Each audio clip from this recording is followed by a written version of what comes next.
Hello everyone, and welcome to a brand new episode of Explorations and Observations.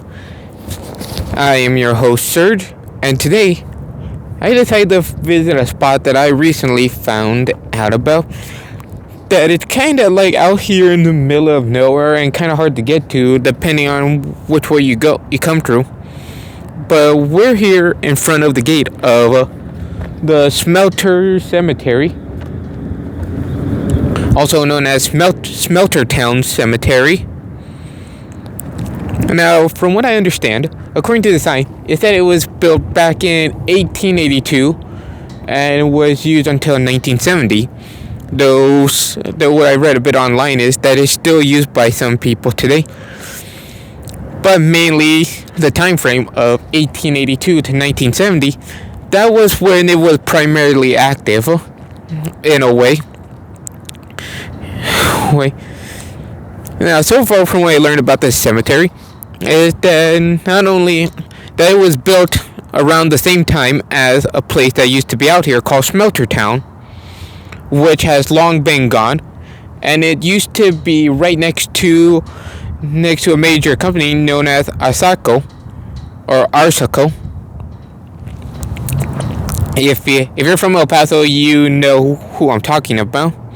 But basically, if you used to live here, there used to be these large towers that rose high into the sky, that had the company's logo on it.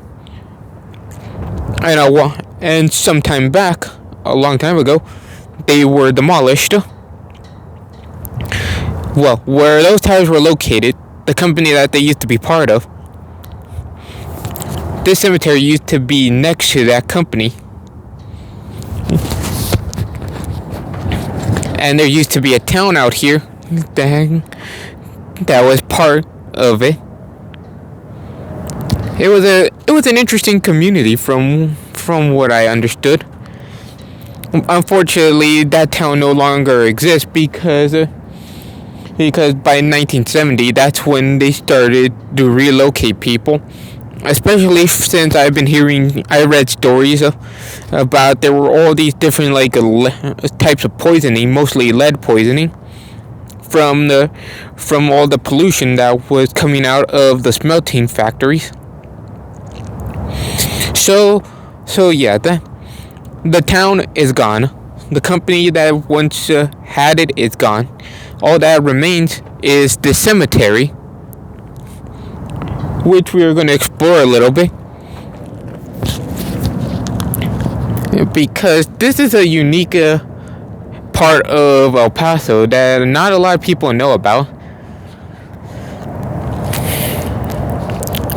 Anyway, we will try and be careful not to touch or disturb anything that might be left here,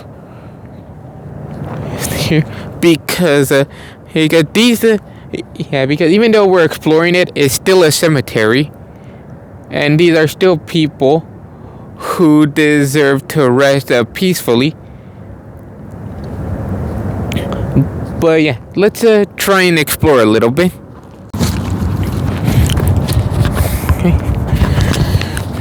Okay, now here we are at the gate of the cemetery, which again shows you the years 1882 and 1970, which appears to be the time frame of when it was the most active.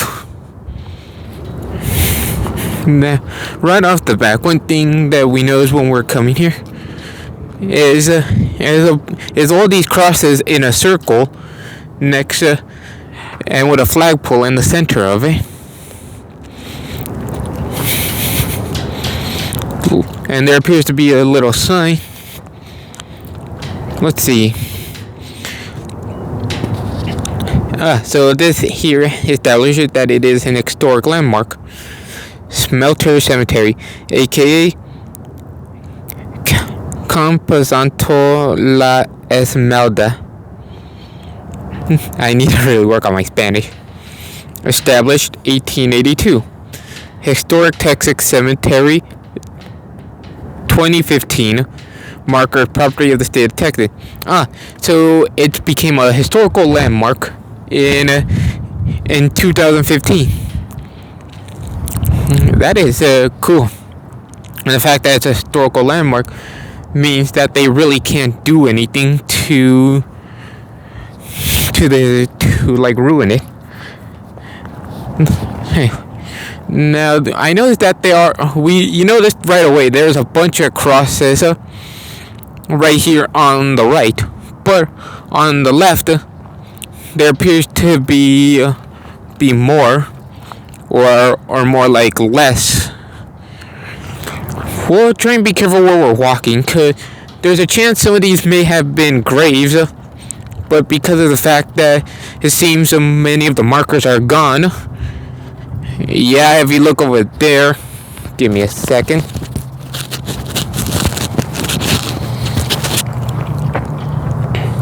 If you can see, it looks like many of the crosses were taken out of the ground. So if there were people here, it's hard to tell.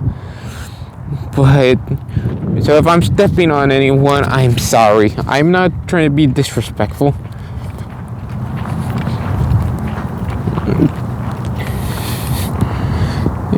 But the grave that you do see, it just lets you know, like, there shows you just how many, just shows you the history here. Like right here.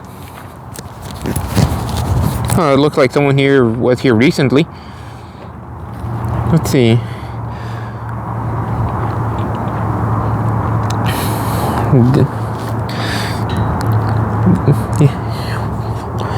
Well, you have crosses, but you have actual tombs. You have actual tombstones.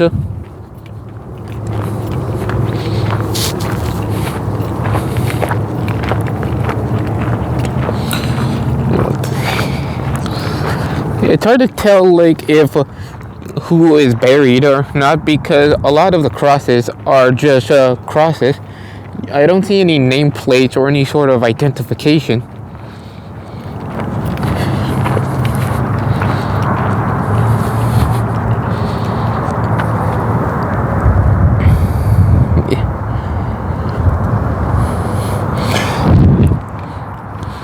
Yeah, on this side, the tombs are a bit scattered. And if you're having trouble hearing me, sorry. Today is a bit of a windy day. Should have let you know that today was pretty windy. So I may not be heard very clearly.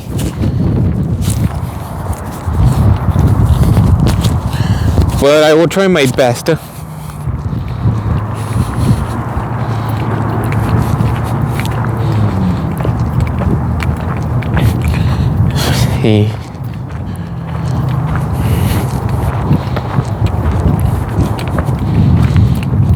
Yeah, like right here, I can't tell if those are stones or you know what, I think they may have been tombs, someone's like gravestones, though it looks like their crosses might have fallen off. This side here has the most damage I can see.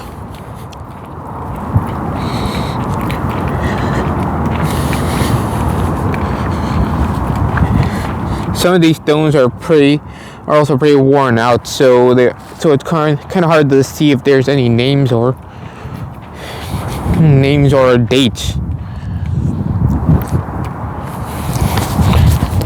I wonder if possibly sometime when this place was constructed, that people may have come and in a way, might have vandalized it a bit. I'm not saying that that people did it. I'm saying it's a possibility. Seeing how some of these tombstones and some of these crosses they appear to be broken.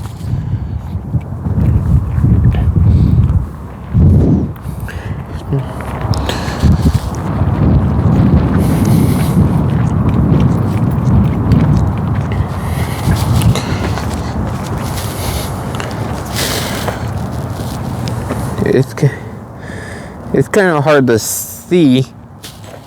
Like I said, some of these tombstones they're like worn out.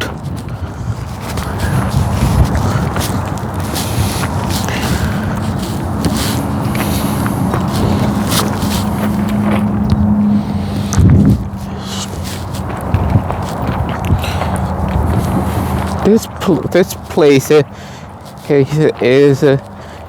it's pretty seriously far out here, and the fact though that like it doesn't get visited that much is it's kind of sad because a lot of these people are buried here, and they must have families in El Paso that must care about them. There's a chance that I might have family members buried here who may have worked here a long time ago.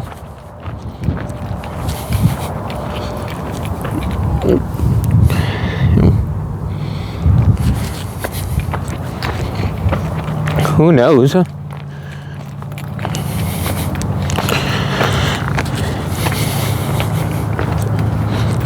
But I wonder how many of these were left unmarked on purpose because of the number of casualties.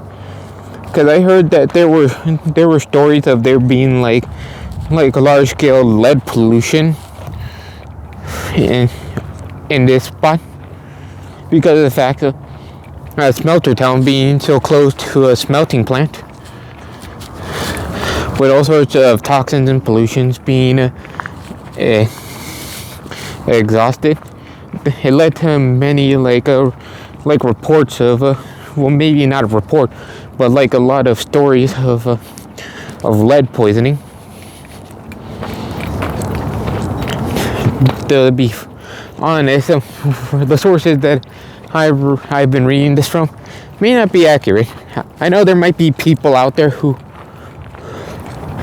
might have a better understanding of what I'm talking about, and they may have a better idea. But so far, I'm just exploring this place because of just how unique it is.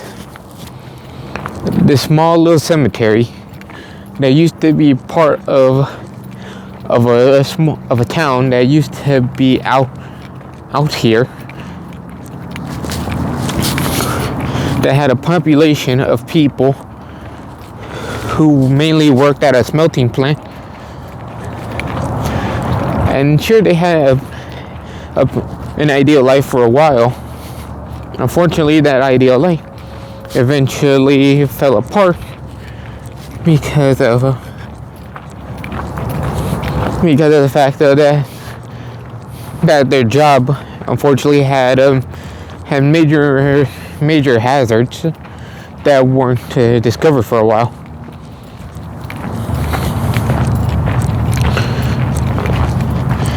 It's pretty interesting about what you can find here, and try and learn a little bit more about some of this. Oh wait, I may have been wrong. The closer I get over here, it looks like they weren't removing crosses. It looks like they're making new ones. They're making new crosses for the ones out here that seem to have been worn out over time. So I'm guessing maybe nature might have but to be fair, out here, it's hard to tell who really takes care of it.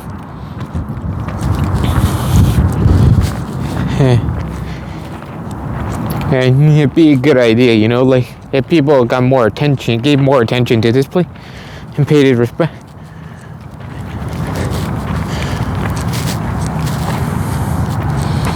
Whoa.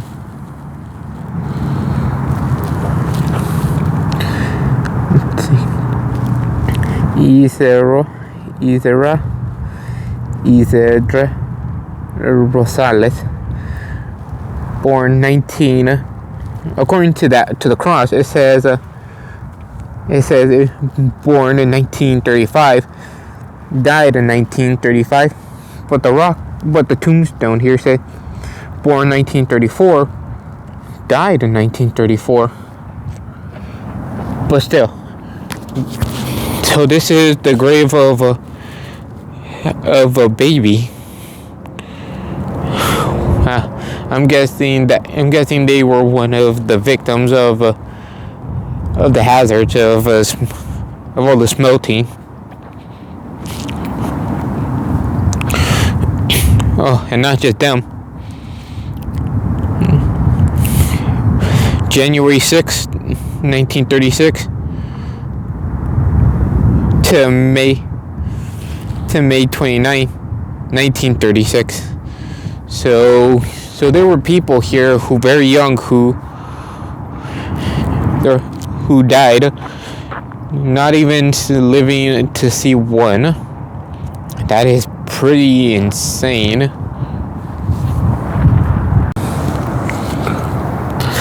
Okay, so we just finished seeing this side of the cemetery, which is mostly nothing.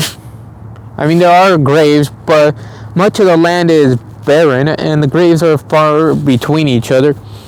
Plus the fact that so many of them are worn out, it's going to be kind of hard to know, like who is who, if anyone is here. But now we're going to be moving on to this side, which has a majority of the graves and all these crosses. Along the way, we might see who has names and who doesn't.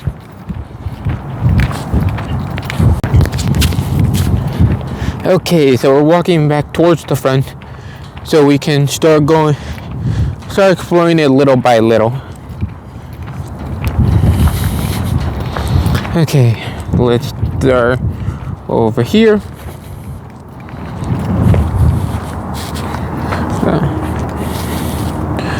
Now where the stones are a good indicator of people, where people were buried. But judging by the piles of rocks, I have a feeling that some of these graves might belong to kids who may have passed away from some of the hazards that were being emitted. But there is this one stone here.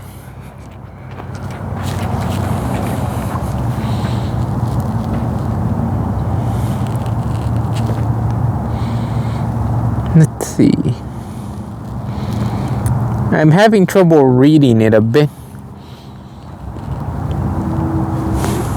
But so far from what I can make out, it appears to say 1928.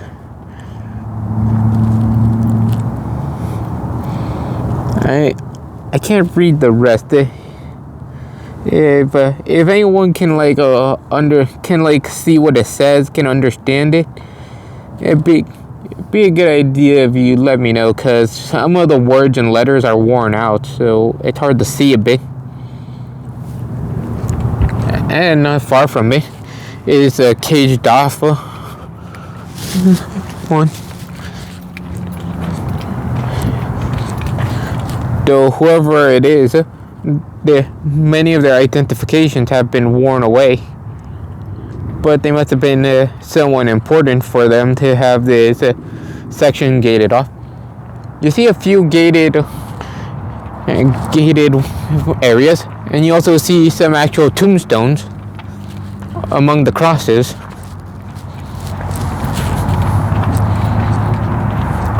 Like right here is a tombstone, though I can't make out the individual.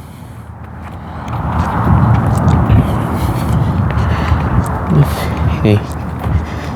Right here.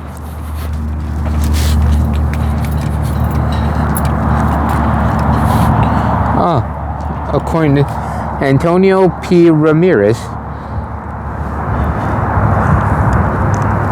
it says 1926 to 1992. So I'm guessing they were originally from this area when it was Smeltertown, and when they passed away, they decided to be buried right here amongst the others.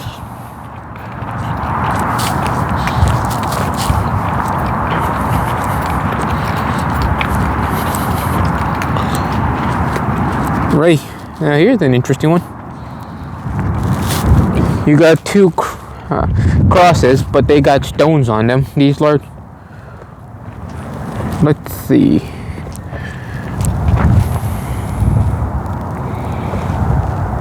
Let's see. I think it says Juan.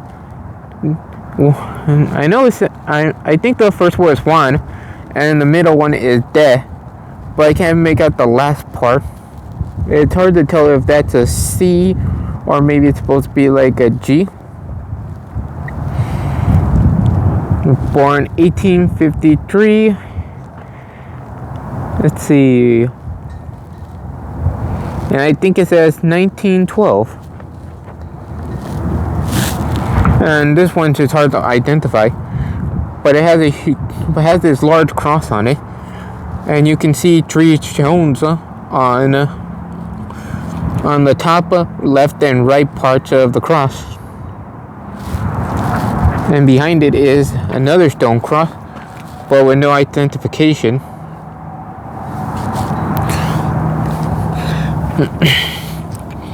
Anyway, I'll try and see like which ones I can identify and which ones I can't. But some of these are interesting. Some of these have crosses, some of them don't. Some of them have actual tombstones. Those seem over time they've been worn out.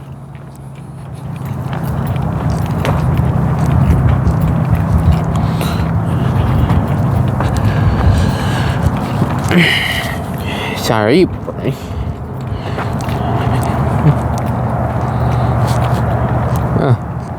Maria Silva. Let's see. 1898. Let's see. Okay, I'm having trouble with the last one because I think it says 1911. So if that says 1911, that's pretty young. So many people passed away here young. I mean, it's not completely unexpected to find young people in cemetery, but with the history of this cemetery, part of me wonders, like how many of them were natural and how many of them were unnatural.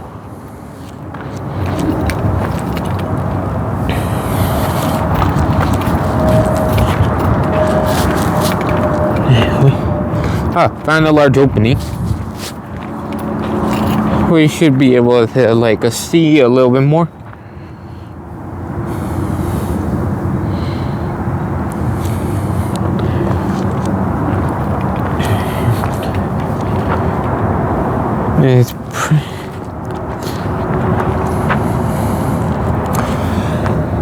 I'm trying to figure out who is going to be a mystery.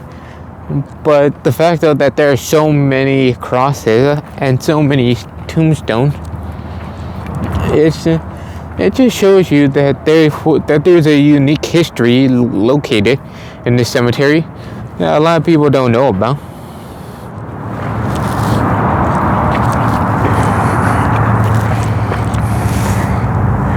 Let's see.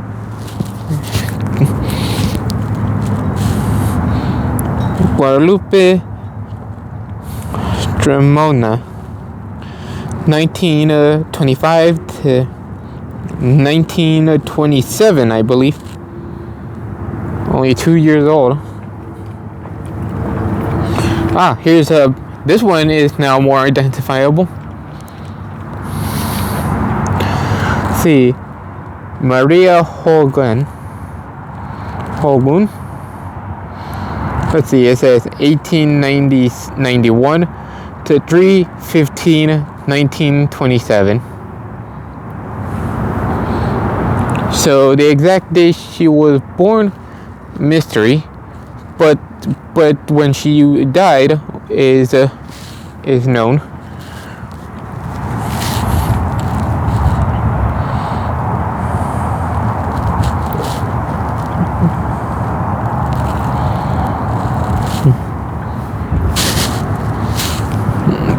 Like I said, I may not be able to identify, like, now a lot of these do have stones, but the stones, I see, some of them seem to be worn out from years of being out here, since this area is pretty old.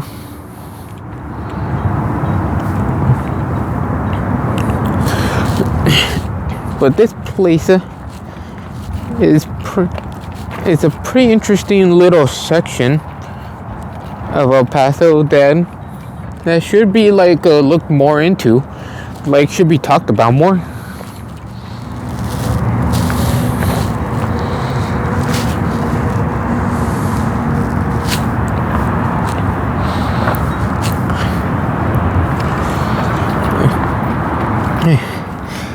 I will try my best to look at as many graves as I can, but some of them, like I said, are worn out and falling apart.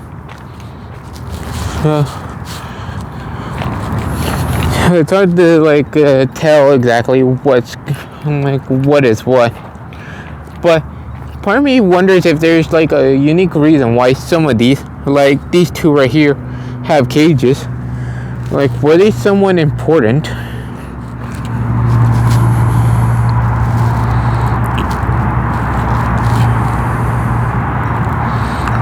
29 years old.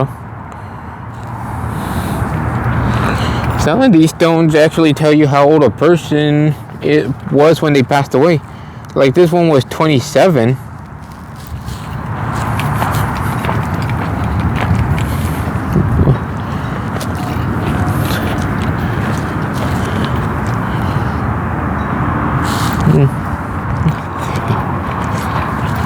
This one is another unique one. It's hard to make out, but I believe it says that the person was 51. And let's see over here.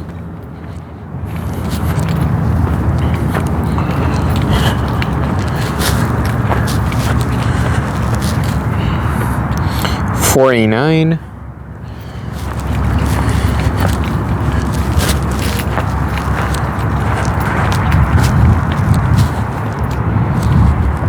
Oh, this one.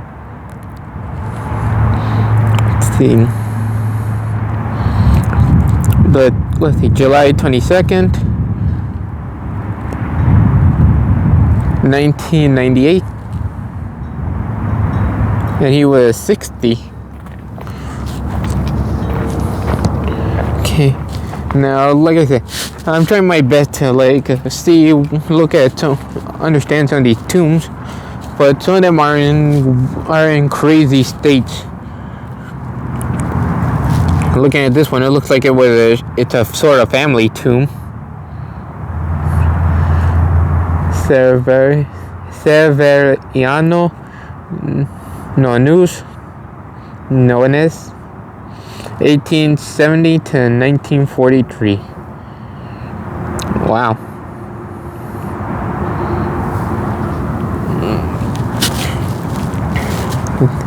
Some of these have information on them.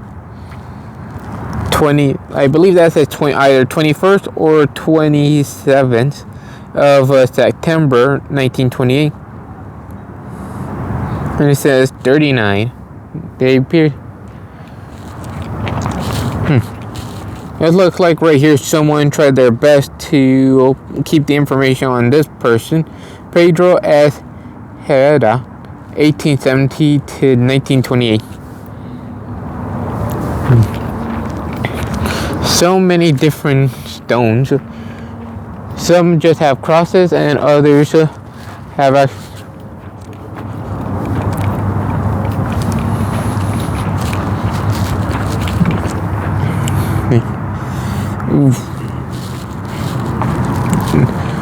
I think I have a clue of what kind of tomb this is, with how small it is. I'm guessing this must have been a baby.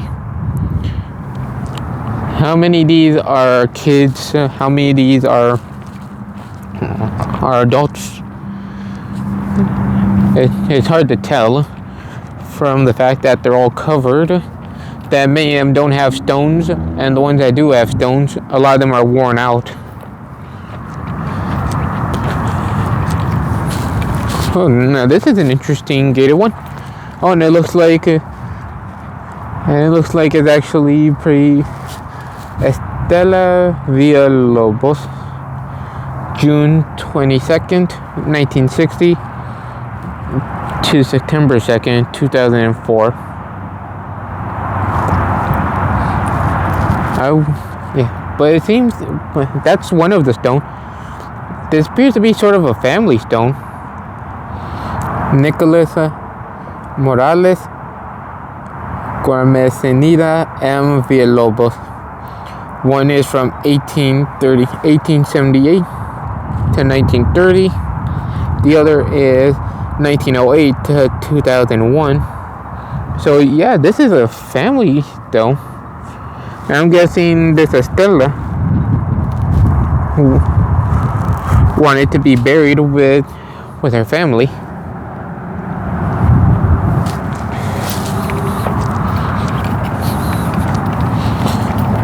Well, found some more over here.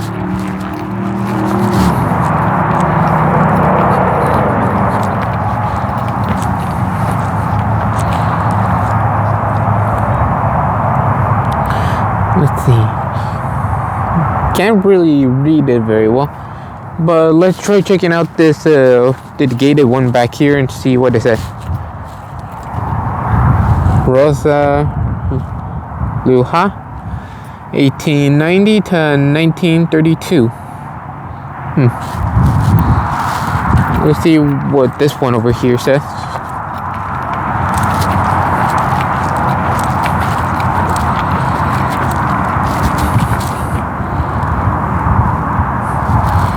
Juana Armendeza, 1867-1934. And I found a couple of crosses. Both of them have the same last name. You got Solenda and Catalina. One is from October 26, 1926 to December 25th, 1951. And another one is from April 30th, 1931 to December 6th, 1932. Wow.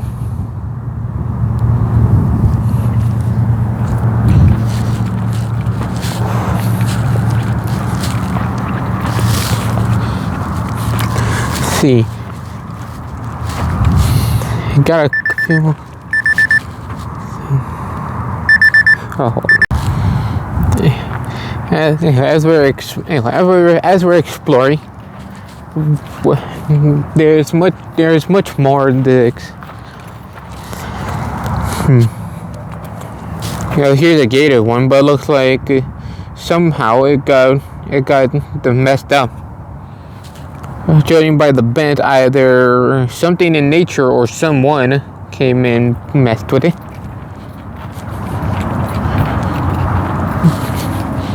I guess I'll just keep exploring. Maybe like let you see what you can see. Cause trying to explain all this is like gonna take a while. But let's just explore as much as we can and see what we can see.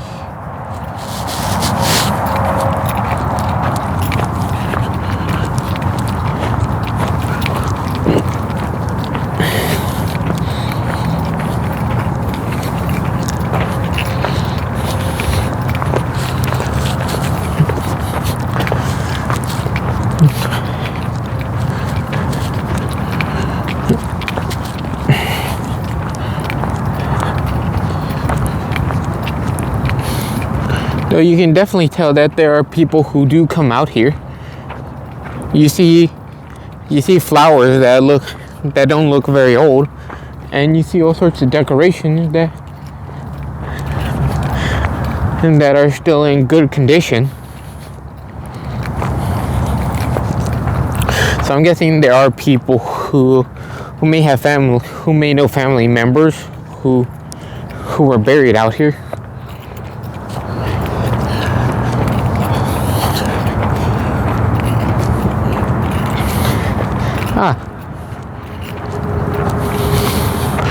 This is a good spot. As we get closer and closer to the gate,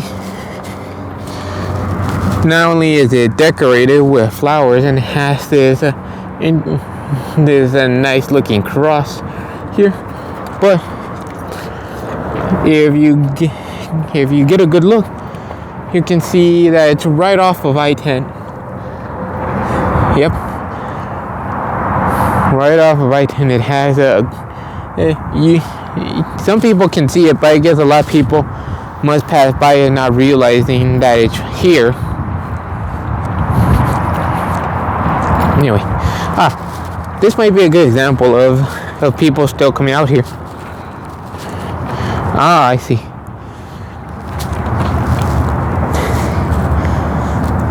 This here is actually a recent stone. This is a family stone that belonged to a couple named Hernandez, and according to this, Olga Hernandez passed away in 2015.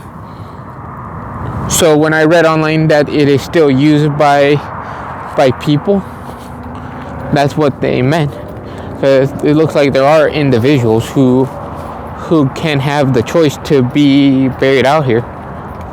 But I wonder how much of a hassle it is having to come all the way out here to do this. I mean, the road can be a bit rough and bumpy, so you gotta be careful.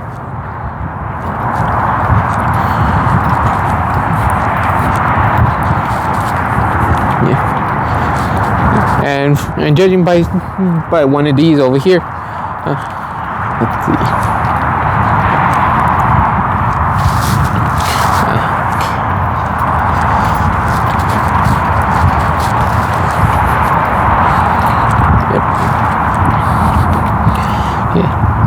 Yeah, this one still has some Christmas decorations that appear to be in good condition. So, along with a few others along the way, they seem to have a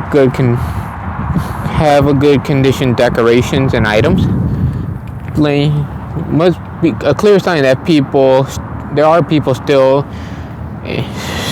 attached to this spot, even though it's all the way out here.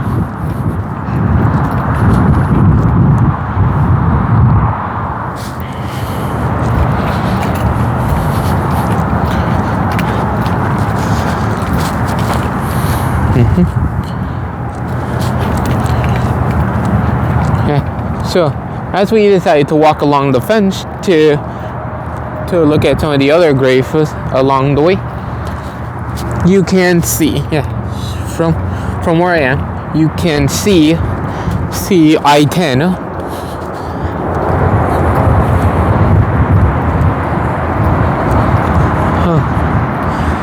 What do we have here?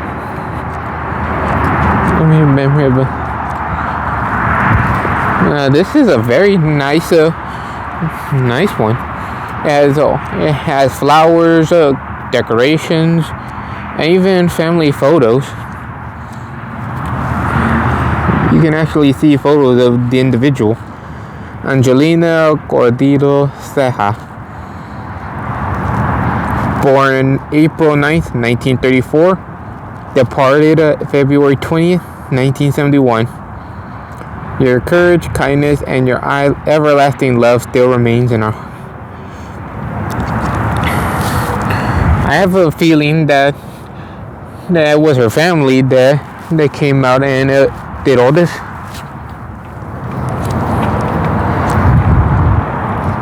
Anyway, but yeah.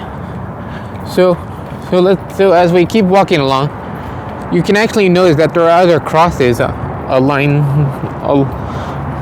the fence.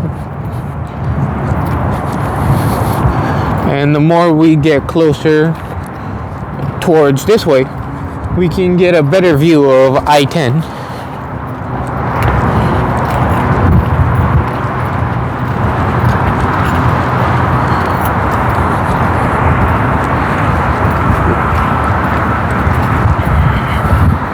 Along with other tombstone.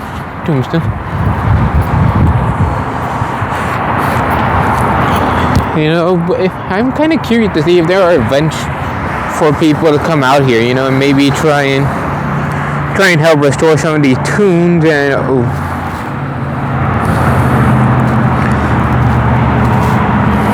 found another tombstone. At this time, it's for a baby. Then January 19, 1996 to January 22nd, 1996. Only a few days. And the same for this one. November 7th, 1968. November 8th, 1960. That is kind of sad.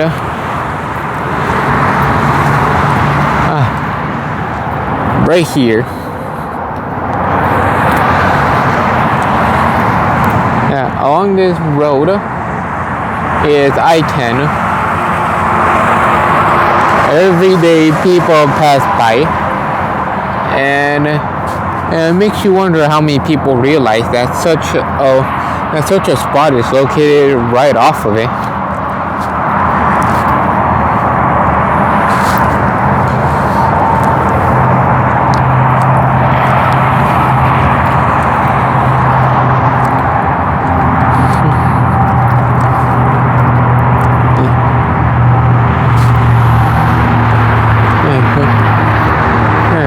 We'll start heading back towards our truck. But first we'll look at a couple other tombs along the way.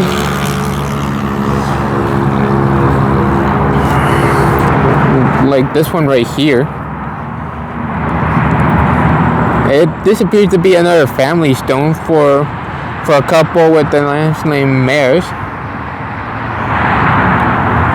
One was born in 1964 and the other says 1909. 1864, 1909. But they both died in 1960.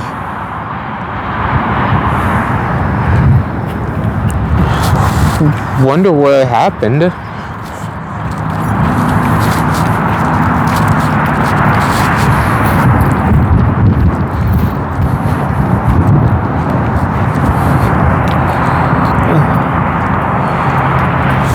Found another pair.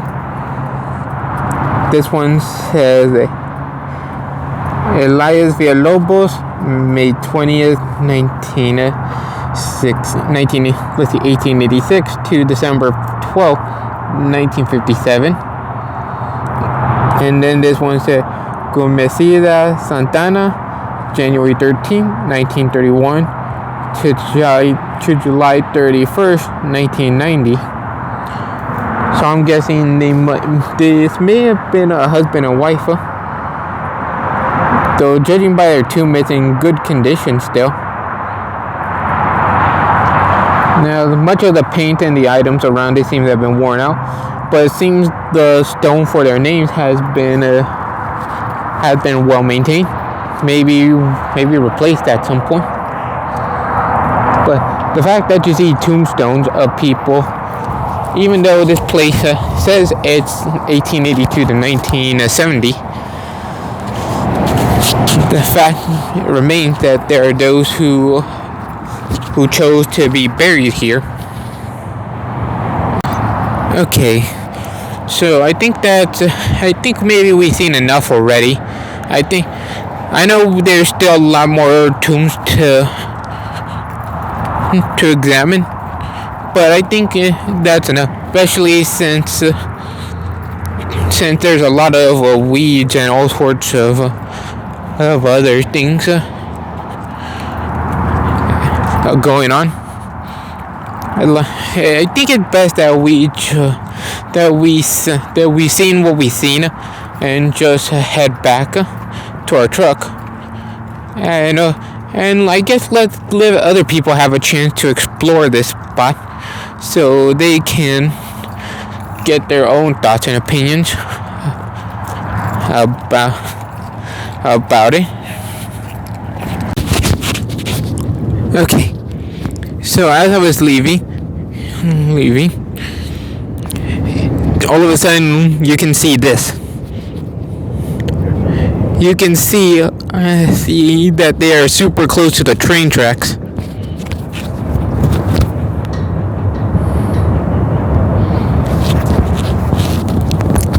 And this is no short train. If you look closely all the way... yes, over there. You can still see the train going. So this here is a long train.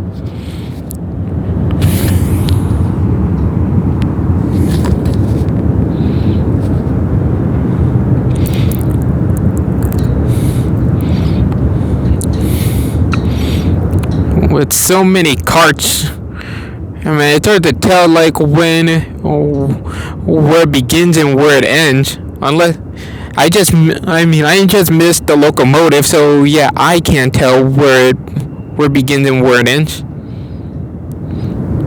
But man, some of these trains can reach pretty long distances. And this here, you get an interesting view of the tracks.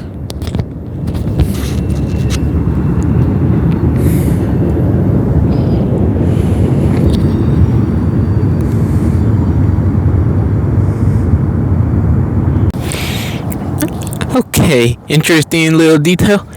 As I was leaving, two gentlemen in a truck came out here and asking what I was doing. I was explaining I was just visiting this place a little bit, and they told me that they're like slowly restoring it, and they meet here every Saturday from 9 to 11. So if you live in El Paso, and if you're interested, from 9 to 11 here at the Smelter Cemetery, they're going to be doing whatever they can to help restore the cemetery. Also, you know that flagpole I was talking about earlier?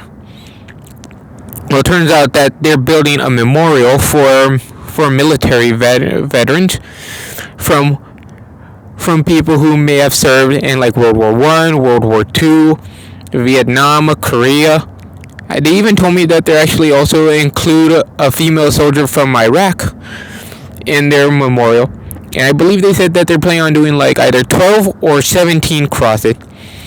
So if you're interested in taking part in this, they meet here every Saturday from 9 to 11.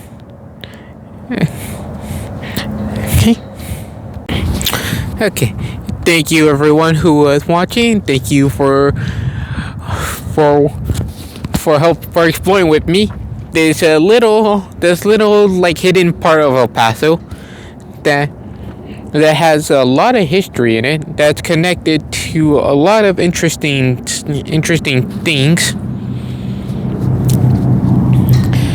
Where we will explore next, who knows? It could be somewhere local. It could be somewhere out of town. It's hard to tell. But thank you for following on this journey. If you're curious about it, please visit it and explore at your own pace, so you could build your opinions on it. Anyway.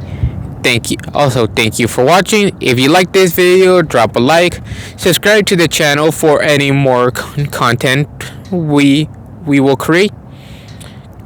Okay, and